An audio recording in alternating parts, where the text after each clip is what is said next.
यह कहानी मुझे मेरे दोस्त ने सुनाई थी, जिसने अपनी नानी से इसे बचपन में सुना था। यह कहानी मेरे दोस्त के नानी के बड़े भाई की है।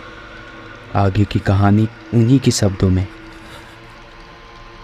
जिन जिन्नात होते हैं या नहीं, इस पर मुझे कभी यकीन नहीं था, जब तक कि मेरे साथ वो हादसा नहीं हुआ। ज़िंदगी में कुछ हादसे ऐसे होते हैं जिनके होने का एहसास ज़िंदगी भर डराता रहता है। मेरी नानी बचपन में हमें कहानियाँ सुनाया करती थी। वह हमेशा एक बात कहा करती थी, इंसान को मिट्टी से, फरिश्तों को नूर से और जिन्नातों को आग से बनाया गया। और जिन्नात अपनी दुनिया कब्रिस्तान और वीरानों में बसाने लगे, मगर इंसानों को अपनी दुनिया में दाखिल होते हुए देख अब जिन्नातों ने अपने होने का वजूद इंसानों को दिखाना शुरू कर दिया। मेरी ज़िंदगी में एक ऐसा वक्त आया जब मुझे उस गलती की सज़ा कुछ ऐसी भुगतनी पड़ी कि आज भी जब मैं उसके बारे में सोचता हूँ तो मेरे रोंगटे खड़े हो जाते हैं। यह बात तब की है जब मेरी नई नई शादी हुई थी। शादी को बस कुछ ही दिन हुए थे और एक रात मैं अपने कमरे में अपनी बेगम नूरी के साथ प्यार भरी बातें कर रहा था। तभी नूरी के घर वालों का फ़ोन आ गया। कमरे के अंदर नेटवर्क ठीक न होने की वजह से नूरी बात करते करते कमरे के बाहर चली गई। वो फ़ोन पर बात कर ही रही थी कि उसने देखा कि हमारे घर की नौकरानी रजिया खाने की एक बड़ी सी थाली लेकर घर के पीछे कहीं जा रही है। नूरी बात करते करते घर के पिछले दरवाजे के पास चली गई। हालांकि रात के वक्त घर के किसी भी इंसान का वहां जाना मना था। जब रजिया ने नूरी को पीछे के दरवाजे के पास खड़ा देखा तो नूरी को उस वक्त बाहर खड़ा देख वह थोड़ी डर गई। रजिया ने नूरी से कहा, तुम इस वक्त यहाँ क्या कर रही हो? जानती नहीं इस वक्त किसी का भी घर के इस हिस्से में आना मना है। अभी के अभी अपने कमरे में चली जाओ। नूरी बिना कुछ कहे रजिया से माफ़ी मांगकर वापस कमरे के अंदर चली जाती है। पर रजिया की घबराहट देख उसके दिमाग में अब कई सवाल उठ रहे थे। हालांकि शादी के पहले ही दिन नूरी को मेरे घर वालों ने यह साफ बता दिया था कि रात के वक्त घर के पिछले हिस्से में कभी भी दाखिल नहीं होगी। और उस वक्त नूरी ने इसके पीछे का कारण पूछने की ज़रूरत नहीं समझी। पर रजिया को डरा हुआ देख उसके मन में कुछ सवाल उठने लगे थे। कमरे के अंदर दाखिल होते ही उसने मुझसे घर के पीछे वाले हिस्से के बारे में सवाल किया। घर के पीछे के हिस्से में ऐसा क्या है कि वहाँ रजिया के अलावा और किसी औरत का जाना मना है? तो मैंने उसका हाथ पकड़ते हुए कहा, क्यों, क्या हुआ? उसने कहा, कुछ नहीं, बस मुझे जानना है। मैंने उसकी बात को टालते हुए कहा, कुछ खास नहीं, बस एक कोठरी है। पर नूरी को तो बस जानना था। वहाँ कोई रहता है क्या? तो मैंने नूरी से कहा, बेगम देखिए, ये बहुत पुरानी बातें हैं, तुम इन बातों से दूर ही रहो तो अच्छा होगा। मेरी ऐसी बात कहने पर नूरी ज़रा नाराज़ हो गई और अपना मुंह फेरते हुए नूरी ने मुझसे कहा, क्यों, क्या मैं इस घर का हिस्सा नहीं हूँ? अब मैं भी इस घर का हिस्सा हूँ, तो अब मुझे भी घर के बारे में सारी बातें पता होनी चाहिए। और अगर तुम मुझे नहीं बताओगे तो मैं खुद जाकर देखूँगी। अरे नहीं बेगम, तुम्हें वहाँ जाने की ज़रूरत नहीं। अच्छा ठीक है। कहते हैं उस कोठरी में एक काला साया रहता है और हर अमावस की रात उसे खाना दिया जाता है ताकि वह घर के किसी भी इंसान को परेशान न करे। और यह सिलसिला कई सालों से हमारे ख़ानदान में चलता रहा है। पहले हमारी दादी जान यह काम करती थी, अब हमारी नौकरानी यह काम करती है। वैसे मैं इन सब बातों पर यकीन नहीं करता, पर यह सब करके अगर उन्हें अच्छा लगता है तो इससे मुझे कोई एतराज़ नहीं। तो नूरी ने फिर से सवाल किया, साया? कैसा साया? और तुम यह सब मानते हो? मैंने कहा, नहीं, पर कई सालों से यह सिलसिला चलता आ रहा है, तो इसमें मैं कुछ नहीं कर सकता। लेकिन शौकत, वहाँ रजिया के अलावा घर के बाकी औरतों को जाना क्यों मना है? देखो बेगम, जितना मैं जानता था मैंने आपको बता दिया। मैंने अपनी दादी से कई बार उस कोठरी के बारे में पूछा भी था, पर वह मुझसे हमेशा एक बात कहती थी, इंसान को जितनी ज़रूरत हो उतना ही जानना अच्छा होता है, क्योंकि वक्त आने पर चीज़ अपने आप साफ हो जाती है। और मुझे लगता है बेगम, तुम भी वहाँ जाने की कभी भूल ना करना, शायद घर में किसी को अच्छा ना लगे। नूरी ने मेरी बात को मान तो लिया, पर बस उस वक्त के लिए। पता नहीं उस रात नूरी के दिमाग में क्या चल रहा था। कुछ देर बाद मेरी आंख लग गई और मैं गहरी नींद में था, और मुझे गहरी नींद में देख नूरी धीरे से कमरे के बाहर जाकर रजिया के कमरे में चली गई। नूरी बस जानना चाहती थी कि आखिर उस कोठरी में ऐसा क्या है, वहाँ ऐसा क्या राज है कि घर के सब लोग उसे वहाँ जाने से मना कर रहे हैं। और नूरी ने धीरे से रजिया के तकिए के नीचे रखी हुई कोठरी की चाबी उठा ली और हल्के कदम के साथ वह घर के पिछले हिस्से की ओर बढ़ने लगी। वह घर के पीछे वाले हिस्से में दाखिल हो चुकी थी। हवाएं तेज चल रही थी, अंधेरा बहुत ज़्यादा था, रोशनी इतनी कम थी कि उसे सामने कुछ नज़र ही नहीं आ रहा था। वह दीवार को पकड़कर आगे आगे बढ़ रही थी। अंधेरे में दरवाजे की आवाज़ आ रही थी। उसने देखा कि कोठरी का दरवाज़ा अपने आप हिल रहा था।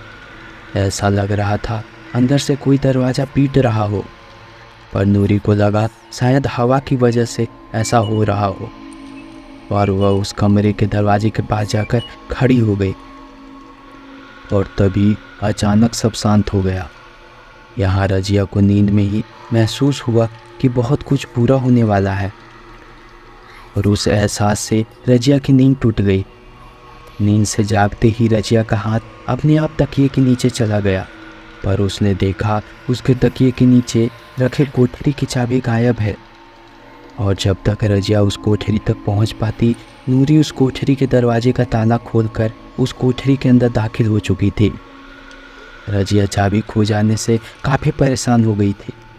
उसके पसीने छूट गए थे, क्योंकि दादी के पास बस रजिया ही जानती थी कि उस कोठरी में इतने सालों से क्या राज बंद है।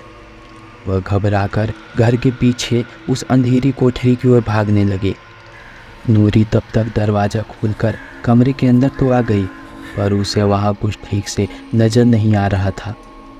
कमरे के बीचों बीच बस मिट्टी का एक छोटा सा दिया जल रहा था, और उसके पास ही एक बड़ी थाली पड़ी हुई थी। थाली में कुछ भी नहीं बचा था। उसे उस कमरे में सड़े गले गोश्त की बदबू आ रही थी। दिए की कम रोशनी में ही वह कमरे में यहाँ वहाँ देख रही थी। वह देखना चाहती थी कि आखिर उस कमरे में ऐसा क्या राज छुपा हुआ है। तभी नूरी को एहसास होने लगा कि उस कमरे में कोई तो है। हवाएं नूरी के बदन को छूकर निकल रही थी, पर अंदर कोई दिखाई नहीं दे रहा था। तभी रजिया दौड़ती हुई कोठरी के बाहर आ पहुंची। उसने देखा कि दरवाजे का ताला किसी ने खोल रखा है, और दरवाज़ा भी आधा खुला हुआ था। वह देखकर रजिया के हाथ पांव कांपने लगे। उसका बदन खड़े खड़े ठंडा पड़ गया। रजिया की आगे बढ़ने की हिम्मत ही नहीं हो रही थी। वह थोड़ी हिम्मत करके धीरे धीरे एक एक कदम बढ़ाते हुए कोठरी के दरवाजे के पास पहुंची, और उसने थोड़ी दूर से ही कोठरी के अंदर झांक कर देखा तो उसे उस धुंधली सी रोशनी में नूरी दिखाई दी। नूरी को देखते हुए रजिया ने नूरी को ज़ोर से आवाज़ लगाई, और जैसे ही नूरी ने पीछे मुड़कर देखा, उसी वक्त वह दिया बुझ गया और दरवाज़ा अंदर से धड़ाम से बंद हो गया, और कोठरी के अंदर में बस नूरी की चीखने की आवाज़ आने लगी। बाहर रजिया नूरी को पुकारती रही। उस कोठरी में जो जिन्नात था उससे रहम की भीख मांगने लगी कि नूरी मासूम है, उस कोठरी के बारे में उसे कुछ नहीं पता, उसे छोड़ दो, जाने दो उसे, वो बच्ची है। पर फिर भी दरवाज़ा नहीं खुला। जिन्नात ने नूरी के जिस्म पर हमला कर दिया था। रजिया इस बात को अच्छी तरह से जानती थी कि जिन्नात अब उसे आसानी से नहीं जाने देगा और फिर मदद के लिए दौड़कर घर के अंदर आ गई। रजिया की चीख सुनकर मैं और अम्मी हम दोनों पहले ही जाग चुके थे। रजिया ने आकर हमें सारी बात बता दी। हम सब दौड़कर उस कोठरी की ओर गए, पर तब तक सब शांत हो चुका था। हमने देखा कोठरी का दरवाज़ा पूरी तरह से खुला हुआ था और आसपास सब शांत था। हम कोठरी के अंदर दाखिल हुए तो देखा कि नूरी कहीं भी नहीं थी। नूरी ही नहीं बल्कि वहाँ कोई भी नहीं था। वह अचानक से ही गायब हो गई थी। सब पहले जितना ही शांत था। हम सब ने मिलकर नूरी को पूरे घर में ढूंढा, पर नूरी कहीं दिखाई नहीं दी और आखिरकार हमने पीर बाबा को घर बुलाने का फैसला किया। पीर बाबा जैसे ही उस कोठरी में दाखिल हुए, उन्हें वहाँ एक अजीब सी महक, एक अजीब सी गंध आने लगी। बाबा उस कोठरी में दाखिल होते ही समझ चुके थे कि उनका सामना किसी ताकतवर जिन्नात से है। पीर बाबा ने पूरे कमरे का जायजा किया और उन्हें वहाँ कहीं कहीं गीली मिट्टी दिखाई दी। उन्हें समझते देर नहीं लगी कि यह मिट्टी किसी ताजी कब्र की है और जिन्नात नूरी को अपने साथ उसकी दुनिया में ले जाना चाहता है। पीर बाबा सारे घर वालों को लेकर पास ही के एक कब्रिस्तान चले गए। वहाँ जाकर उन्होंने देखा नूरी वहीं एक कब्र पर बेहोश होकर पड़ी हुई थी। तब पीर बाबा ने मुझे और मेरे घर वालों को एक बात साफ साफ बता दिया, जिन्नात फिदा हो गया है इस पर और वह बहुत ताकतवर है। इतनी आसानी से वह काबू नहीं आएगा। तब मेरी अम्मी ने पीर बाबा को हाथ जोड़ते हुए कहा, खुदा के वास्ते कुछ कीजिए बाबा, इस मासूम बच्चे को बचा लीजिए। पीर बाबा ने कब्रिस्तान में अपनी नज़र घुमाते हुए कहा, मुझे उससे निपटने के लिए पूरी तैयारी करनी होगी।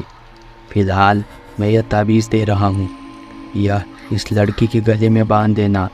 जब तक यह इसके गले में रहेगा यह महफूज रहेगी और कोई भी बुरा साया उसका कुछ नहीं बिगाड़ पाएगा। पीर बाबा के कहने के मुताबिक हम सब घर वापस आ गए, पर उसी रात नूरी ने मुझसे कहा कि ताबीज़ बहुत कसकर बांधा हुआ है, प्लीज़ इसे खोलकर ढीला कर दो। पर मुझे पता नहीं था कि जिन्नात इतना ताकतवर है कि वह हमारी हर बात पर नज़र रखे हुए था। मैंने जैसे ही ताबीज़ को ढीला करने के लिए खोला, मुझे एक ज़ोरदार सा झटका लगा और मैं नीचे गिर पड़ा।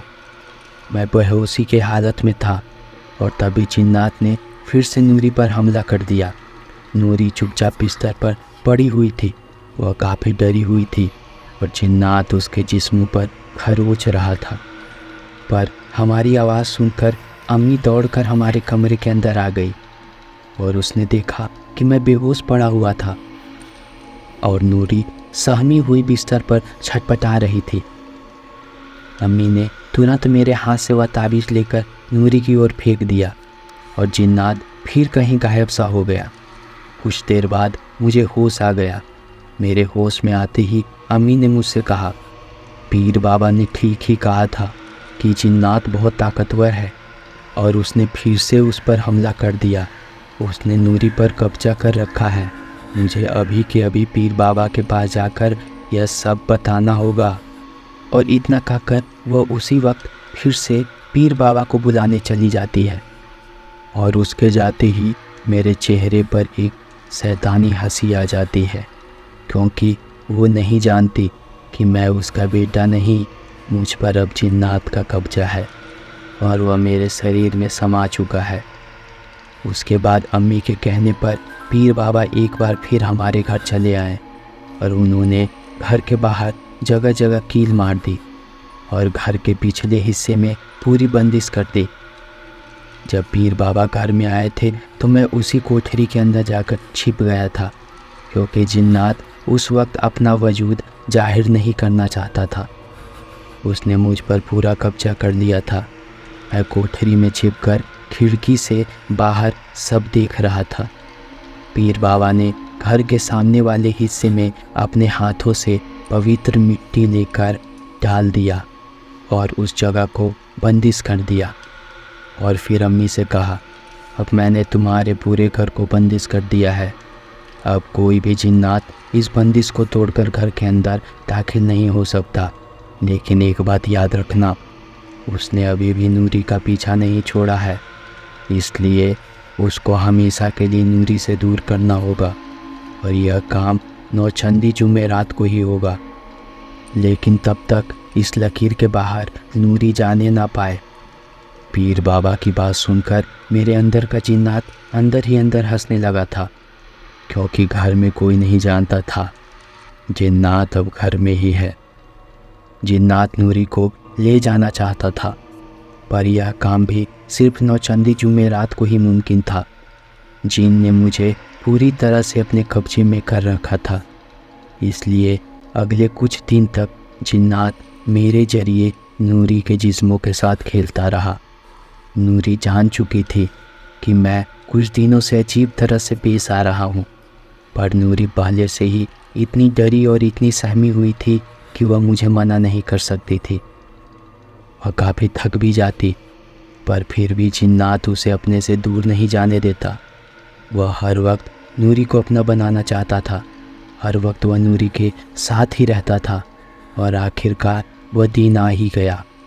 उस दिन अचानक हमारी नौकरानी को अपने गांव जाना पड़ा। उसका बेटा बुरी तरह से बीमार था। वह नहीं जानती थी कि यह काम जिन्नात का ही था। अब अम्मी घर में अकेली थी। जिन्नात अब अपना आखिरी दांव खेलने वाला था। उसी दिन शाम को अम्मी नमाज पढ़कर दुआ का पानी लेकर हमारे कमरे में आती है। अम्मी के हाथ में दुआ का पानी देख मेरे अंदर का जिन बौखला जाता है। अम्मी नूरी को पानी पिलाती है तो जिन उससे दूर चला जाता है। अम्मी मुझे भी पानी पिलाने की कोशिश करती है, पर मेरे अंदर का जिन गुस्से में आकर पानी को नीचे गिरा देता है और मैं अपने कमरे से बाहर चला जाता हूँ।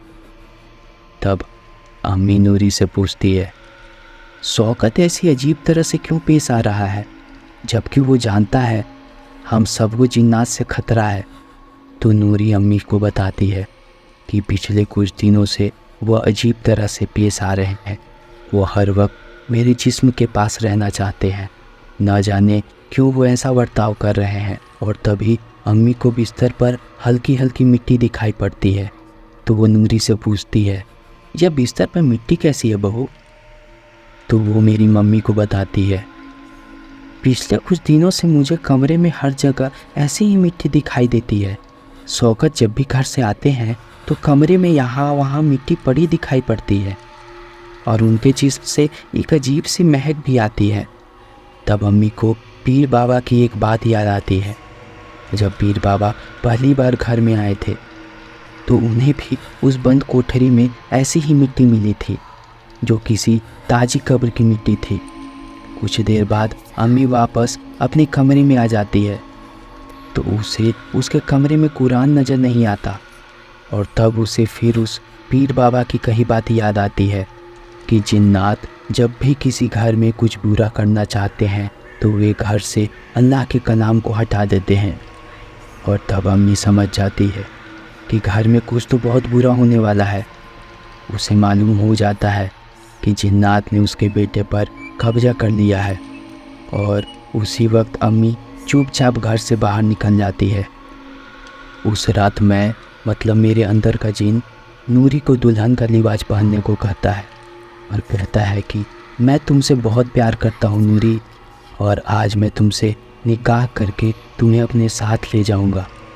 तो नूरी कहती है, ये आप कैसी बहकी बहकी बातें कर रहे हो, हमारा निकाह तो हो चुका है। लेकिन मेरी बात सुनकर वह थोड़ी डर भी जाती है, क्योंकि जब वह पास के आईने में देखती है तो उसे आईने में मेरी परछाई नज़र नहीं आती। तो उसे यकीन हो जाता है कि यह वो नहीं बल्कि जिन्नात है और नूरी को ले जाने आया है। तभी नूरी डर के मारे वहाँ से भागने लगती है और वह अपने आप ही घर के पीछे की कोठरी में चली जाती है। उसे अपने पर काबू नहीं रहता। वह अपने आप ही कोठरी के अंदर चली जाती है और वो बेहोश होकर गिर जाती है। जब उसे होश आता है तो वह अपने आप को कब्रिस्तान में पाती है। बीच रात को अकेली कब्रिस्तान में एक कब्र पर लेटी हुई थी। जब उसे होश आता है तो वो देखती है मैं उसका होश में आने का इंतज़ार कर रहा हूँ। और नूरी के होश में आते ही जिन्नात उसे अपने बाहों में पकड़ लेता है और उसे कहता है, मैं तुमसे बहुत मोहब्बत करता हूँ नूरी, मैं तुम्हें अपने साथ अपनी दुनिया में ले जाऊँगा और तुम्हारे इस खूबसूरत जिस्म को संभाल कर रखूँगा। और उसी वक्त पीर बाबा और अम्मी वहाँ चले जाते हैं। पीर बाबा अपने हाथ से नूरी पर दुआ का पानी छिड़क कर उसे जिन्नात से अलग कर देते हैं। पर जिन्नात सच में बहुत ताकतवर था। अगले ही पल वो पीर बाबा पर इतनी ज़ोर से हमला कर देता है कि पीर बाबा अधमरे हो जाते हैं। पर नूरी अपने आप को जिन्नात से बचाने के लिए वहीं पड़ी एक जलती हुई लकड़ी को हाथ में उठा लेती है और जिन्नात को खुद से दूर रहने के लिए कहती है। और नूरी अपने आप को आग लगाने की धमकी देती है और उसकी बात सुनकर जिन्नात वहीं रुक जाता है, क्योंकि वह जानती थी अगर वो अपने आप को जला दे तो जिन्नात कभी भी उसे अपने साथ नहीं लेकर जा सकता। तभी मौका पाकर पीर बाबा अपने हाथ से दुआ का पानी मेरे जिस्म पर फेंकते हैं और जिन्नात चिल्लाकर मेरे जिस्म से अलग हो जाता है। नूरी उसी वक्त अपने हाथ की जलती हुई लकड़ी उस पुरानी कब्र पर फेंक देती है जहां वह जिन रहा करता है। मेरे अंदर से जिन बाहर जाते ही मैं होश में आ जाता हूँ और आसपास का नज़ारा देख सब कुछ समझ जाता हूँ कि वहाँ क्या हुआ होगा। सच में मैं खुश नसीब था, क्योंकि सही वक्त पर नूरी ने अपने आप को आग लगाने की तरकीब न सोची होती तो जिन उसको कब का अपनी दुनिया में लेकर चला गया होता। और फिर उसके अगले ही दिन मैं अपनी अम्मी को और नूरी को उस मकान को छोड़कर दूर एक इंसानों की बस्ती में रहने चला गया। दोस्तों, आशा करता हूँ ये सच्ची कहानी आपको पसंद आई होगी।